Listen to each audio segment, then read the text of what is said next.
Cambridge Practice Tests for Ielts 1 by Vanessa Jakeman and Claire McDowell. Published by Cambridge University Press, 1996. This recording is copyright. Cassette 1, Side 1. Practice Test 1. You will hear a number of different recordings, and you will have to answer questions on what you hear. There will be time for you to read the instructions and questions, and you will have a chance to check your work.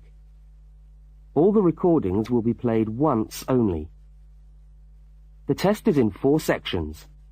Write all your answers in the listening question booklet. At the end of the test, you will be given 10 minutes to transfer your answers to an answer sheet. Now turn to section 1 of your question booklet.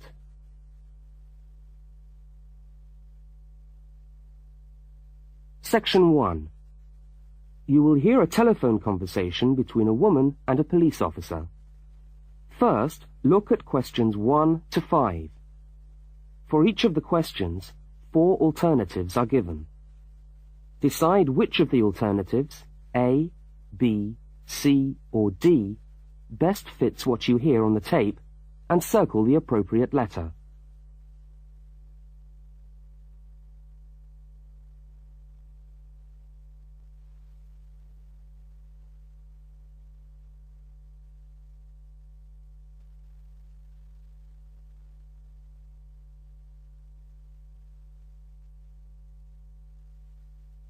You will see that there is an example which has been done for you. On this occasion only, the conversation relating to the example will be played first.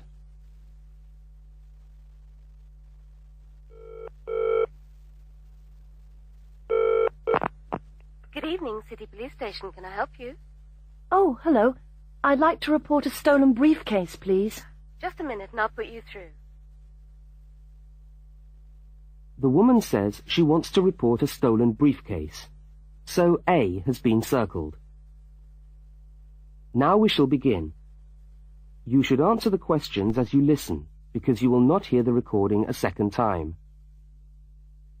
Now listen carefully to the first part of the conversation, and answer questions 1 to 5.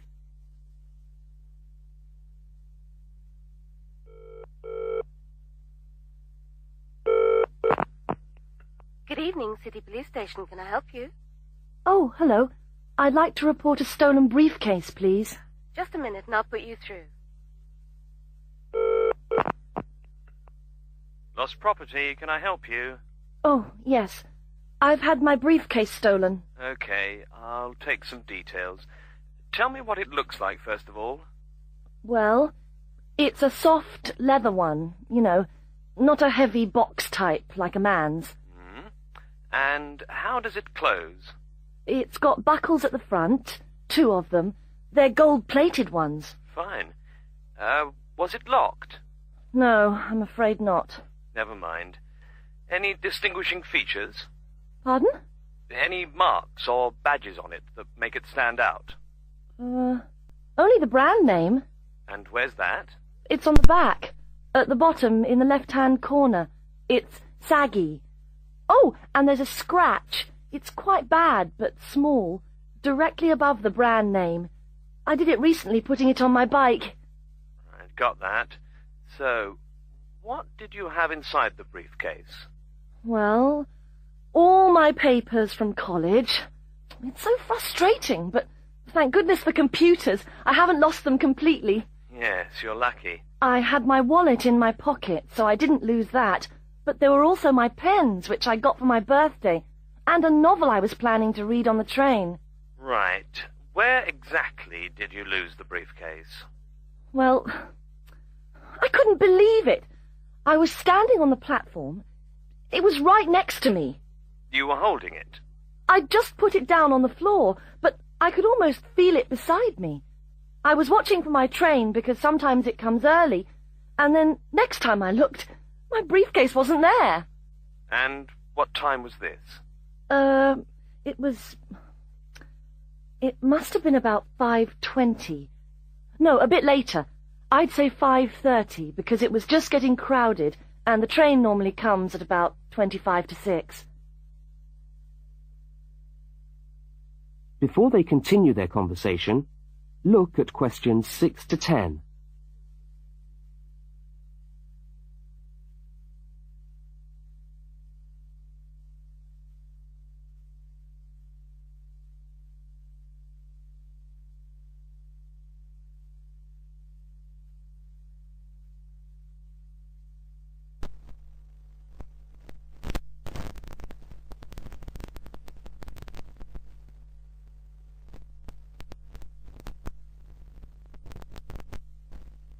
As you listen to the rest of the conversation, complete the form by filling in the numbered spaces 6 to 10. Right. If you'll just give me some personal details. Yes. What name is it? I'm Mary Prescott. Can you spell that? Yes, it's Prescott.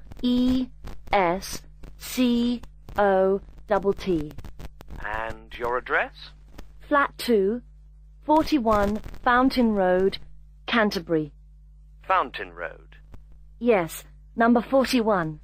And have you got a contact telephone number? Yes, it's 752239. 752239. Fine. One last question. What would you say the value of your briefcase is? Including the contents? Yes. Just a rough estimate is fine. I'm not sure.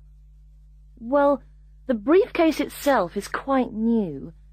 I bought it last month for £40. I suppose about £65. The contents are worth about £20 or £25 at least. That's fine. Well, if you could come down to the station tomorrow, you can sign this form and have a look at what we've got here. Okay, thanks. Bye. Goodbye.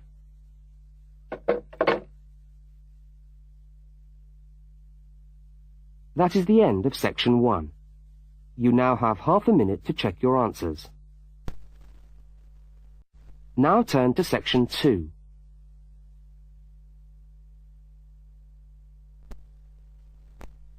Section 2. You are going to hear a news report from an Australian radio program. First, you have some time to look at questions 11 to 13.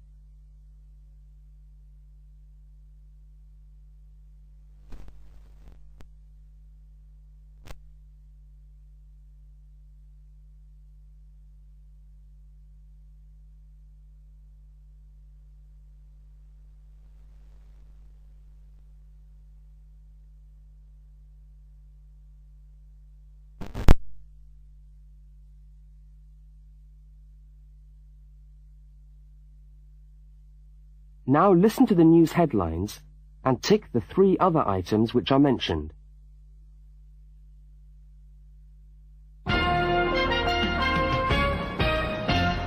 This is the 6 o'clock news for Tuesday the 25th of November.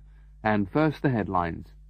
The Prime Minister has promised to help the drought-stricken farmers in the northern part of the country who haven't seen rain for nearly 2 years. And in Sydney, a group of school children are successfully rescued from a plane which landed in the sea shortly after takeoff. Transport workers are on strike in Melbourne over a pay claim, and the strike looks set to spread to other states. And on a fashionable note, there's to be a new look for the staff of Qantas, Australia's national airline. Now you have some time to look at questions 14 to 21.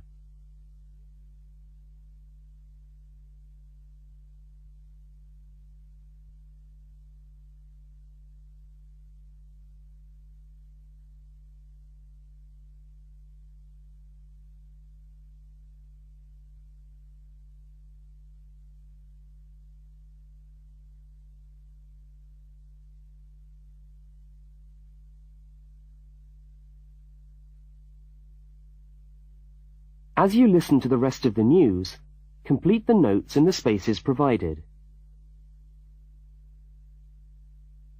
The Prime Minister has pledged today that he will make $250 million available to help the drought-stricken farmers who have not seen rain for years get through the next 5 years. Money that was to have been spent on the restructuring of Sydney's road system has been reallocated to what the Prime Minister described as a more worthy cause.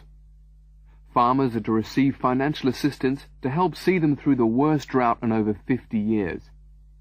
Many farmers feel that while the money is welcome, it has come too late to save them and their farms from financial ruin, and are angry that the government did not act sooner.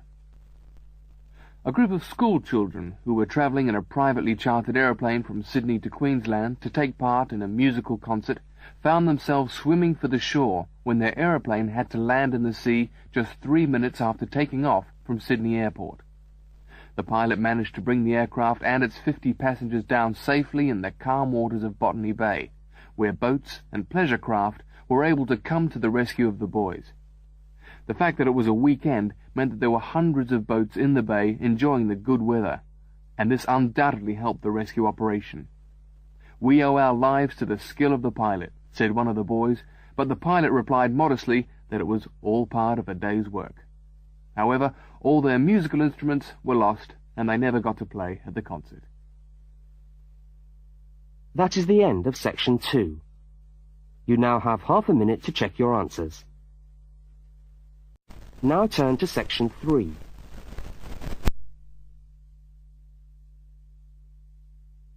Section 3. In this section, you will hear a conversation between a university student and a university lecturer. Look at questions 22 to 25.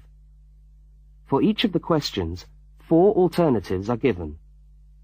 Decide which of the alternatives best fits what you hear on the tape and circle the appropriate letter.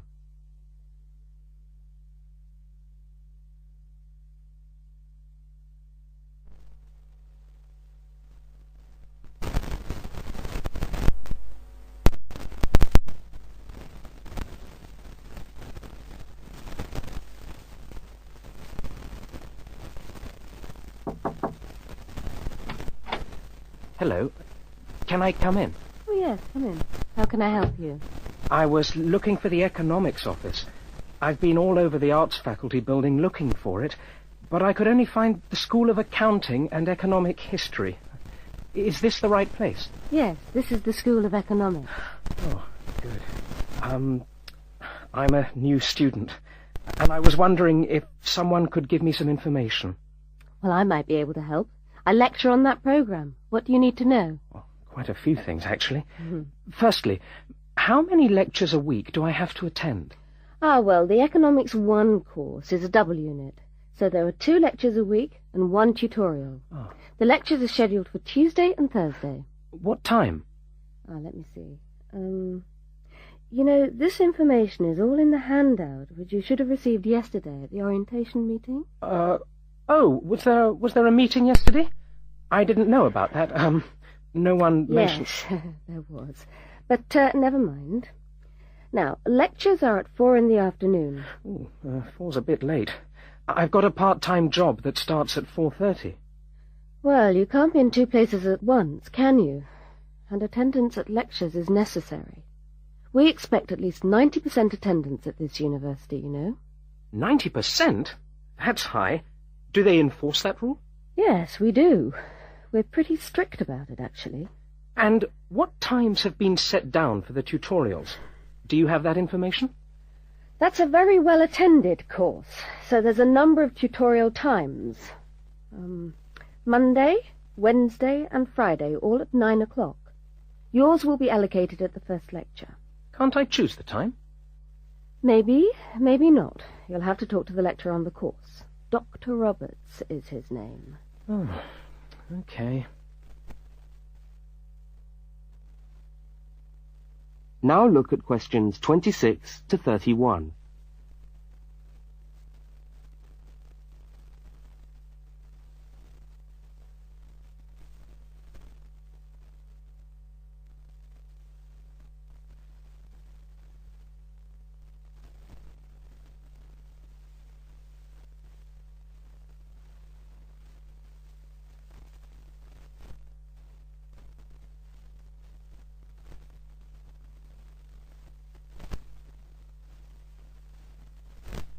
As the conversation continues, complete the notes in the spaces provided. Anything else I can help you with while you're here? Well, yes, actually. Do you know what the course requirements are? I mean, how much work is expected for this course? Well, you have to complete a tutorial paper. What does that involve? Well, it's a piece of work on a given topic based on some set reading texts. You'll have to give a small talk to your tutorial group. How long does that have to be? Oh, about 25 minutes usually. I have to talk for 25 minutes? Yes, that's right. And then you have to write up your piece of work and give it to the lecturer to be marked. Right.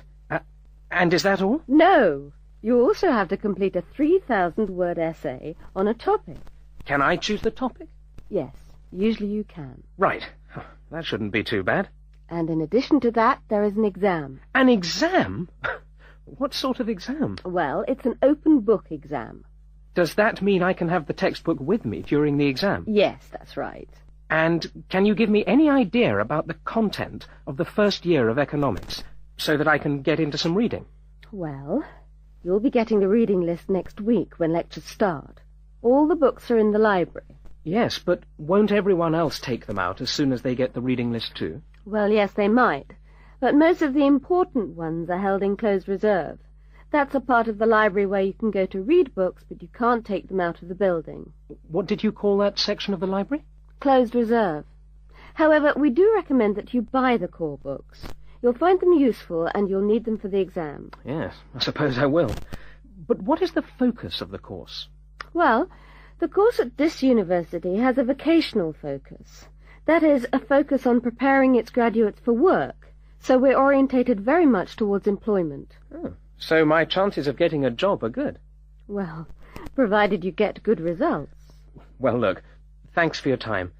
You've been really helpful. That's fine. See you next week, then.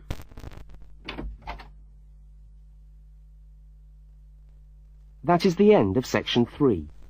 You now have half a minute to check your answers. Now turn to section 4. Section 4. You will hear a talk given by a university lecturer about the structure of the university. First, look at questions 32 to 36.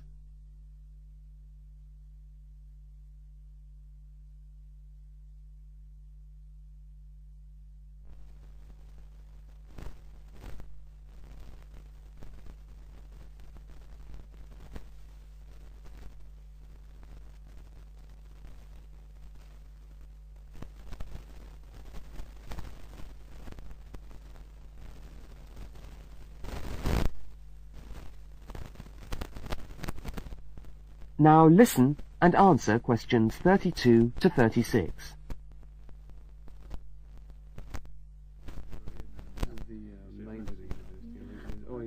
Good morning, and welcome to the University of Westlands. My name is Marcia Mayhew, and I'm the coordinator of the Bachelor of Social Science degree. This morning, I'd like to tell you about the structure of the university and about some of the requirements of the degree that you're about to enter. The Bachelor of Social Science is in one faculty within the university. That is the faculty where I work, known as Arts and Social Sciences. Here on this campus we also have the faculties of Architecture, Law and Science and Technology, among others. It's important to know something about the structure of the faculty because as you go through your course, you may need to call on members of the staff to help you. At the top of the faculty, we have a dean, and below the dean, we have 3 divisions. Each division has a divisional head, and your degree is located in the Division of Social Sciences. Within each of the divisions, there are the departments, and each of these offers the different degrees. For instance, 2 of the departments which offer the major subjects for your award are sociology and psychology. Each has a departmental head, but for practical purposes, the people you are going to see the most of are myself as coordinator of the Social Sciences degree and the actual lecturers who are teaching the subjects that you are taking. For instance, in the first semester, you'll be doing 4 subjects: psychology, sociology, history, and economics. If you have any problems or difficulties, not that I'm anticipating you will, but you never know, then you should go and see your lecturers. For instance, you may find that you can't meet a deadline for an essay, or perhaps you're having problems with attendance. These seem to be the 2 most common problems that students face.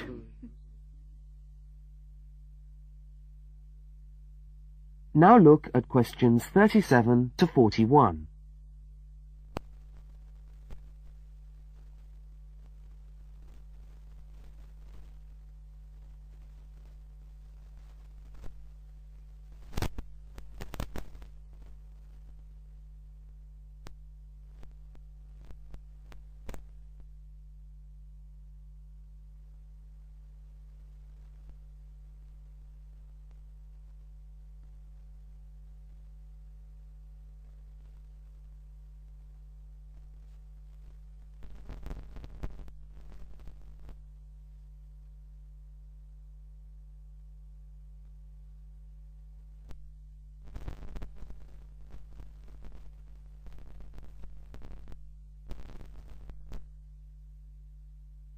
As you listen to the rest of the talk, answer the questions 37 to 41. If your lecturers are unavailable, you can always come and see me in my office. I'm available on Wednesday and Thursday mornings and on Friday afternoons. Outside these hours, perhaps you could ring the secretary and make an appointment. Now, you'll note that all of the subjects which you undertake in the first year are composed of lectures and tutorials. A lecture is about an hour long, and a tutorial usually runs for about 2 hours.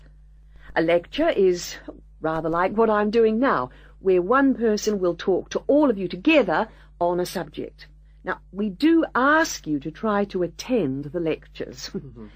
A tutorial is perhaps where most of the learning occurs at a university.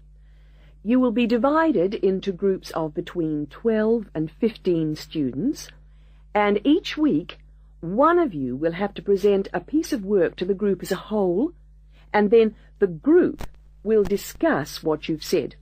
It's this discussion, this exchange of ideas, which really constitutes the basis of university learning, in my view.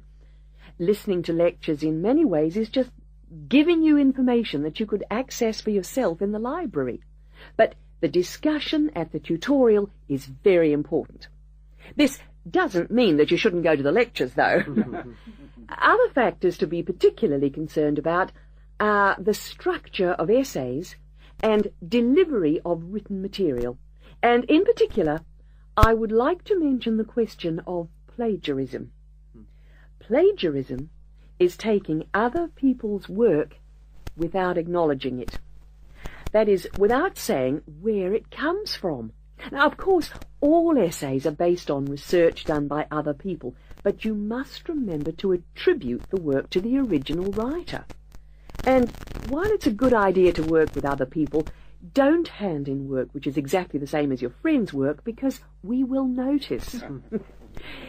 If you don't acknowledge the source of your information, then you run the risk of failing the subject, or in very serious cases, you might be denied entry to the university. Last but not least, stay in touch with us. If things are getting you down, don't go and hide. Come and talk to us about it. That's what we're here for. Right. Thank you very much for coming along today.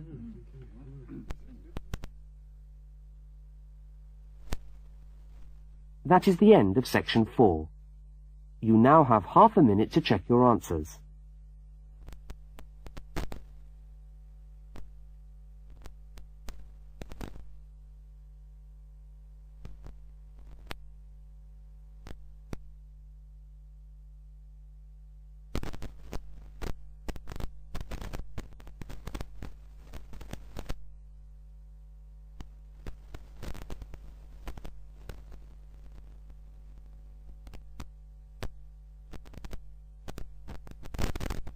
That is the end of the listening test. You now have 10 minutes to transfer your answers to the listening answer sheet.